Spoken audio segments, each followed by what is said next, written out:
Clearly, I am not at Galaxy Unpacked. So, hey guys, it's Carl. So, I have a little bit of downtime right now. I'm actually on my honeymoon. I'm lucky enough to be able to work. I have a couple minutes to chat about the new Samsung S24, S24 Plus, S24 Ultra devices. Luckily enough, I had a bit of a hands-on in Toronto right after CES, a day before I flew out.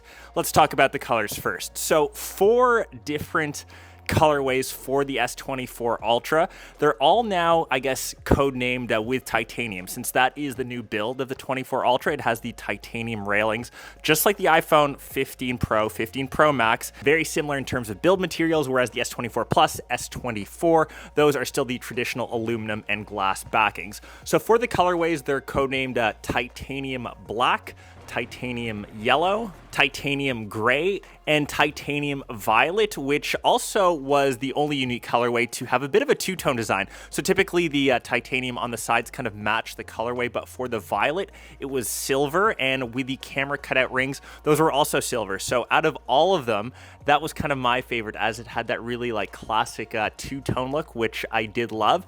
And interestingly enough, for the titanium models, compared to the standard S24 Plus and S24, the colors were for some reason different. It was almost like the titanium models, the back, even though those are glass, were darker. So for whatever reason, if you were considering the S24 Plus or S24, if you saw those colors, just note that they are slightly different. And in terms of like the titanium yellow, I would say it's a bit more cream. Obviously black, that's like tried and classic. The gray, it actually looks very similar to the iPhone 15 in the raw titanium right now. And like I said, the titanium violet, which I thought was the most unique, but let me know which one your fave was. So the S24 Ultras still have the S Pen, as we've said goodbye to the Galaxy Note series for the past couple years. So interestingly enough, those colors also alternate. So on the violet as well as the titanium gray, those are in gray, the S Pens are. And then in the titanium black and titanium yellow, the S Pen is black. So interesting mix and match there. And in terms of the rest of the design, very similar to what we've seen in the previous S23 models. I would say the biggest difference coming to the 24 Ultra is finally Samsung has listened. We've gotten rid of the curved display. Although the aesthetic is nice, we now finally have a fully flat display on the S24 Ultra, which I am a big fan of. So the screen size for that is 6.8 inches. Obviously, that has the best resolution, the best refresh rates, and going down 6.7 in the S24 Plus and 6.2 inches in the standard or the smallest S24. Those are actually 0.1 inches, or I guess screen size 0.1 inches bigger on the S24 and S24 Plus compared to the previous S23 line, whereas the S24 Ultra is the same size as the S23 Ultra. A bit of a tongue twister there. The next thing is probably the camera, which I got to use super briefly. Like I maybe had a 30 minutes hands-on with a phone. So 200 megapixels for the main sensor. This is for the S24 Ultra.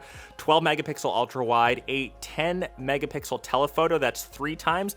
And the telephoto that only now goes up to 5 times is at 50 megapixels. So interestingly, they've switched.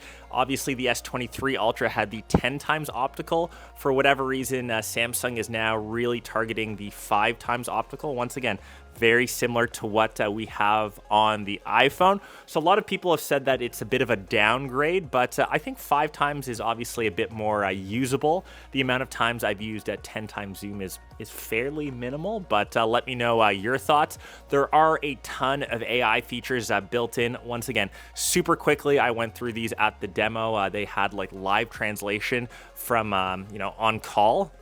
So you could be on a call with someone in a different language and get in real time that translated to you and played out loud in your language of preference. You would speak back to the phone in, say, English and get that translated back in Spanish as an example. So obviously in New Zealand, everyone here speaks English, so I couldn't test that here, but you get the point. We also had a really cool demo with AI night photography. Once again, they actually compared it to the 15 Pro Max. The night photos were in an aquarium. We took some pretty cool photos of fish in the dark, which were a lot better. We also had a circle to recognition AI. So you took a photo of hundreds of fish, circled the fish that you wanted to know more info about in a couple seconds. You could get that info popping up on Google. That was the same for things like kicks, which I did test out quickly, or I guess my buddy tested out for his Adidas. Those matched up pretty well. And I feel this year, like I saw at CES, everything is just driven by more AI. So obviously a ton of testing will come when I actually get back to get the devices. I wish I could take the phone with me here, take some pretty cool photos of like Hobbiton of New Zealand. Apparently it's going to be quite beautiful, but that was your very first look at the colors. Like I mentioned, if there was one that I really liked, the violet, the titanium violet with that two-tone like silver finish. It reminded me of some like European like sports car with the two-tone aluminum with the color, which was really nice. But if you are picking one up, they should be available shortly depending on where you are.